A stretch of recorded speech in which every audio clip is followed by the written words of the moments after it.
Hello tout le monde! Alors aujourd'hui on se retrouve dans une nouvelle vidéo. Donc c'est la première fois que je fais ce genre de vidéo. Donc vous avez dû voir dans le titre qu'aujourd'hui on va parler bullet journal. Donc vous allez vous dire mais tu n'es pas planeur addict? Alors si, je suis planeur addict, mais qui dit planeur addict dit que j'adore tout ce qui concerne l'organisation, les carnets, la papeterie, etc. Je pense que ça vous l'avez compris. Et du coup, à force de traîner sur Pinterest, sur des groupes Facebook, sur YouTube, etc., j'ai eu envie de démarrer un bullet journal. Donc cette vidéo va être un petit peu une vidéo de présentation du bullet journal où je vais vous expliquer un petit peu comment commencer ce genre de type d'organisation. Donc elle sera déroulée en 3 parties, donc j'ai essayé d'écrire cette vidéo pour qu'elle soit claire et que je n'oublie rien. Donc en gros, la première partie, je vais vous expliquer qu'est-ce qu'un bullet journal. Dans la deuxième partie, je vais vous montrer un peu moi ce que j'utilise pour le personnaliser et vous dire en gros ce qu'il faut pour débuter un bullet journal tout simplement. Et dans la troisième partie, je vous montrerai un peu ce que j'ai commencé à faire à l'intérieur. Donc vous verrez, je ne m'en sers pas depuis longtemps, donc il n'y a pas grand chose pour le moment. Mais si je vois que ce genre de vidéo vous plaît, je vous remontrerai par la suite un peu comment il a évolué. Donc la première partie, qu'est-ce qu'un bullet journal? Donc un bullet journal, c'est comme un planeur en fait, c'est un système d'organisation. C'est juste que le principe et la forme ne sont pas les mêmes. Donc comme vous voyez, un bullet journal ça se fait dans un carnet, contrairement à un planeur qui se fait dans un planeur. Donc c'est un système d'organisation qui a été créé par Ryder, donc je crois que c'est un graphiste américain si je ne dis pas de bêtises. Du coup, ce qui est différent au niveau du bullet journal et du planeur, c'est qu'en fait le bullet journal à la base, c'est un système d'organisation sous forme de gestion des tâches. Donc vous allez voir qu'on travaille pas mal dans le bullet journal par rapport aux tâches qu'on a à faire dans la journée. Du coup, comme tout système d'organisation, ça aide à augmenter sa productivité, à être organisé et à éviter de procrastiner. Il y a pas mal de gens qui font des vidéos sur le bullet journal et je trouve que c'est des vidéos qui sont un peu strictes à mon goût. Ils vous disent ce que vous avez le droit de faire, ce que vous devez faire dans le bullet journal, etc. Et moi j'avoue que c'est un peu un truc qui me bloque. Je pense que pour qu'un système d'organisation fonctionne, il faut qu'il soit propre à chacun. Donc certes, il y a des choses que vous allez constamment retrouver dans un bullet journal, mais je pense qu'il faut adapter aussi ce petit carnet à ses besoins. Je pense que ça ne sert à rien de copier un modèle original ou des photos Pinterest, le tout c'est qu'ils vous conviennent et que vous puissiez vous organiser au mieux avec. Donc c'est pour ça, vous allez voir, j'ai pas forcément tout respecté de ce qui est normalement dans un vrai bullet journal comme ils disent, mais moi c'est quelque chose qui me correspond. Donc oui, il faut faire aussi attention entre la différence entre bullet journal et carnet créatif. Un bullet journal en fait vous allez tout regrouper à l'intérieur, donc ce qui peut être soit un inconvénient soit un avantage, après ça dépend de comment vous êtes, mais du coup le but c'est de n'avoir plus que ce carnet là pour organiser toute sa vie. Donc voilà un petit peu la présentation. Donc j'ai été assez rapide, mais bon, je pense que vous savez à peu près toutes et tous ce que c'est qu'un bullet journal, surtout que c'est la grande tendance en ce moment. On retrouve pas mal de vidéos sur le sujet, même des grandes youtubeuses se lancent dans des bullet journal. Je pense que du coup, même si mes explications étaient assez brèves et peut-être pas super complètes, vous retrouverez facilement des infos sur ce genre de système d'organisation. Donc qu'est-ce qu'il faut pour faire un bullet journal? Il faut tout simplement un carnet. Donc vous pouvez faire le choix de prendre n'importe quel carnet de n'importe quelle taille. Le but c'est que ça ne vous coûte pas cher. Contrairement au planeur, vous pouvez faire un bullet journal à partir de rien.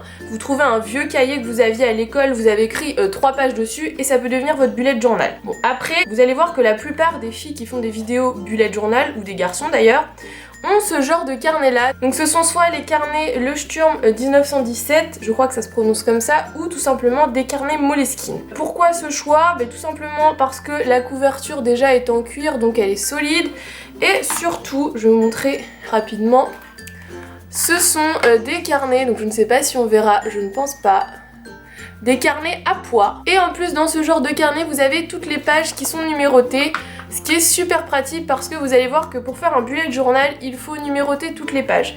Donc on va dire que c'est un petit peu le carnet du feignant, tout simplement, ça vous évite de faire pas mal de petits trucs. Mais par contre il faut savoir que ça coûte environ je crois 15 €, donc c'est assez cher je trouve pour un carnet. Donc une fois que nous avons notre carnet, il va nous falloir quelques petites choses pour pouvoir écrire à l'intérieur. Donc tout d'abord, vous vous doutez des stylos, donc moi j'utilise, je vais vous montrer, tout un tas de stylos qui sont rangés dans une petite pochette avec un petit motif chat, d'ailleurs elle est toute mignonne, je l'ai eu chez Primark si ça vous intéresse. Donc vous allez vous dire mais elle a 15 000 stylos, mais en fait comme j'étais en mana avant, je devais acheter pas mal de stylos comme ceci, donc ce sont des stylos à l'encre de Chine, ce qui fait que j'en ai plutôt un paquet, mais clairement je vous ai gardé les deux que j'utilise le plus. Donc ce sont la marque Micron.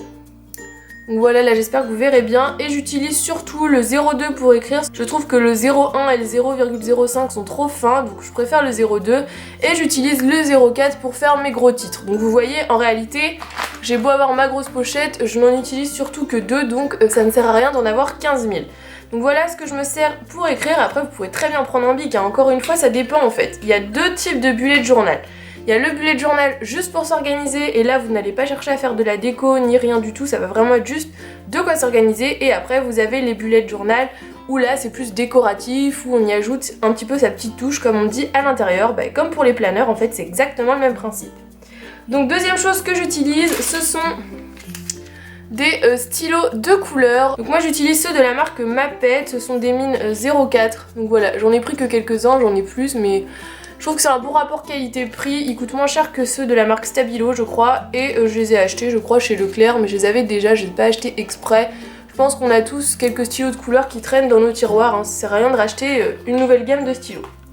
Ensuite j'utilise des feutres, donc là cette fois-ci c'est la marque Friction.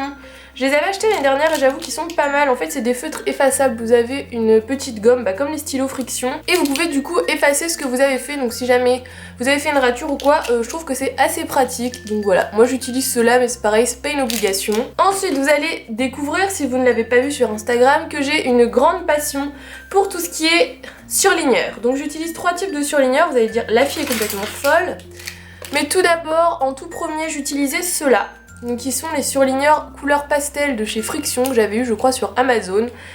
Et en fait, donc eux ils sont aussi effaçables, hein. Vous avez la petite gomme pareil, mais je trouve qu'ils n'écrivent pas super. Enfin, par exemple cette couleur là, on ne la voit pas du tout, donc du coup je les ai un peu mis de côté.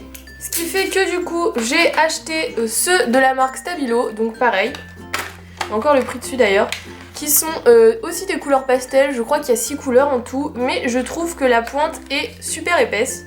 C'est-à-dire la fille est super chiante, mais du coup je voulais en retrouver donc dans ces mêmes teintes mais avec une pointe fine pour pouvoir faire des petits effets de déco. Du coup j'ai eu récemment, je les ai achetés sur Amazon pareil, ceux-ci. Donc qui sont de la marque Mindliner. Donc voilà, ils se présentent comme ceci, j'en ai 3 paquets. Et en fait ce qui est top déjà c'est que vous avez plein de couleurs, mais en plus, je vais vous montrer, vous avez une mine, j'espère qu'on verra bien, une mine Stabilo d'un côté, et de l'autre côté vous avez une mine feutre. Donc ce qui peut être super pratique si vous voulez pas vous embêter à acheter des Stabilo plus des feutres. Au moins ils font les deux et franchement les couleurs sont super belles. Donc voilà, pareil, je les ai eu sur Amazon. J'essaierai de vous mettre le lien dans la barre d'infos, pareil pour les autres Stabilo si ça peut vous intéresser, comme ça ce sera plus simple pour les retrouver. Et pour finir, j'utilise aussi, donc ça c'est pareil, c'est pas un indispensable, des brush pens. Donc c'est la marque Ecoline, je les avais eu dans ma papeterie à côté de chez moi. Et en fait, je vais vous montrer, donc celui-là par exemple est couleur gold. Ce sont des pointes brush, donc ça c'est super pour faire de la calligraphie, des belles petites écritures, etc. D'ailleurs, si une vidéo calligraphie vous intéresse, lettering, etc., dites-le moi dans les commentaires, parce que je suis en plein dedans en ce moment. Je me suis acheté des petits cahiers pour m'exercer, j'ai imprimé pas mal de trucs sur internet. Donc si ce genre de vidéo vous intéresse, pareil, dites-le moi dans les commentaires. Donc voilà un petit peu pour le matériel, on va dire, essentiel pour moi. Je le dis bien, c'est pour moi. Vous n'êtes pas du tout obligé d'acheter tout ça, loin de là. Vous pouvez juste avoir un bic noir et c'est bon. Après, vous pouvez aussi utiliser des petites décos. Donc moi, j'utilise souvent des washi tape. Donc là, c'est ceux que j'avais reçus dans le colis de ma correspondante. Je les adore, ils sont trop beaux. Et vous pouvez aussi utiliser des stickers. Je vois pas pourquoi on n'aurait pas le droit d'utiliser des stickers. Je vois pas pourquoi on n'aurait pas le droit d'utiliser des stickers dans un bullet journal. Donc moi j'ai utilisé ceux-là pour l'instant. Donc c'est ceux de la marque Me and by Big Ideas. Le kit, je crois que c'est le kit saison celui-là. Mais voilà, j'utilise ça aussi à l'intérieur. Donc voilà un petit peu au niveau du matériel, tout ce qu'on peut retrouver pour faire un bullet journal. Et du coup on va passer à la troisième partie, qui est la partie où je vais vous montrer ce que j'ai commencé à faire à l'intérieur et du coup comment commencer un bullet journal. Donc je vais l'ouvrir pour vous montrer. Donc quand on l'ouvre, il se présente comme ceci. Donc oui, déjà j'ai mis quelques petits paperclips au-dessus pour me repérer. Donc ça c'est pareil, vous n'êtes pas du tout obligé. Si vous voulez savoir d'où ça vient, ça c'était Love Cynthia qui nous l'avait donné à une rencontre planeur. Ça c'est une copine qui l'a fait, qui me l'a envoyé. Et ça c'est moi qui l'ai fait avec ma silhouette. Je vous en ai fait gagner sur Instagram. Donc d'ailleurs si vous ne me suivez pas, je vous le mets juste ici. Donc je fais aussi quelques petits concours juste sur Instagram. Donc ça peut peut-être vous intéresser. Et du coup la première page se présente comme ceci. Donc elle est pas trop décorée. J'ai juste écrit mon prénom. Quand la vidéo sera filmée, j'écrirai mon adresse en plus. Et j'ai collé une petite carte PL que m'avait envoyée Audrey, donc dans son swap. Donc voilà pour cette première page. Ensuite, donc là on rentre vraiment dans le bullet journal. Vous allez voir dans toutes les vidéos de bullet journal et dans toutes les explications qu'un bullet journal commence toujours avec un index. Donc ce qui est bien dans ce carnet, c'est que l'index est déjà prêt, donc pour marquer les pages et les noms des pages, donc ça c'est super. Sinon vous pouvez laisser 3-4 pages au début de votre carnet, ce qui vous fera votre index, donc ça permet en fait de répertorier tous les thèmes que vous allez aborder dans votre bullet en fonction du nombre de pages. Par exemple, si je veux voir mon calendrier 2017, je sais que c'est à la page 8, donc c'est super pratique. Et surtout, quand vous en êtes à la fin de votre carnet, quand vous savez plus où est quelle page, et bien justement, c'est pratique pour savoir retrouver sa page. C'est pour ça qu'il faut bien numéroter toutes les pages. Donc voilà un petit peu pour ce qui est de l'index. Ensuite, on continue. Donc, ma page colle un petit peu. La petite page de garde que j'ai décorée pareil avec des petits embellissements qu'Audrey m'avait envoyé et quelques petits washi tape, donc c'est très simple. Et on arrive sur une page qui s'appelle Key, donc ce sont en fait les clés. Donc comme je vous ai dit, le bullet journal fonctionne avec des tâches. Je crois d'ailleurs que bullet ça veut dire tâche ou quelque chose comme ça en anglais. Du coup, il vous faut au début de votre bullet journal une genre de table des matières de comment vous allez organiser vos tâches. Donc en fait, c'est une légende pour organiser vos tâches. Donc ça c'est pareil, c'est propre à chacun. Vous allez établir vous-même votre légende. Moi pour l'instant vous voyez il n'y a que 4 choses décrites. Après c'est vous qui allez au fur et à mesure de votre bullet rajouter des choses. Vous allez vous-même vous rendre compte qu'en fait ça ne sert à rien de recopier celle des autres et qu'il vaut mieux faire son propre système d'organisation. Tout simplement parce qu'il faut que ce soit des choses qui vous parlent pour que vous puissiez vous en rappeler. Donc moi pour l'instant j'ai juste le point qui veut dire la tâche, reporter c'est la petite flèche, valider c'est un petit V et annuler c'est une croix. Vous voyez c'est super simple, c'est super intuitif, moi je préfère avoir des choses pas trop compliquées à me rappeler et du coup pour l'instant je n'ai que ça vu que j'ai commencé mon bullet très récemment. Donc ensuite quand on continue on arrive sur cette page là. Donc c'est une page qui s'appelle Level 10 Life, donc moi j'ai marqué mes objectifs 2017 en fonction des domaines.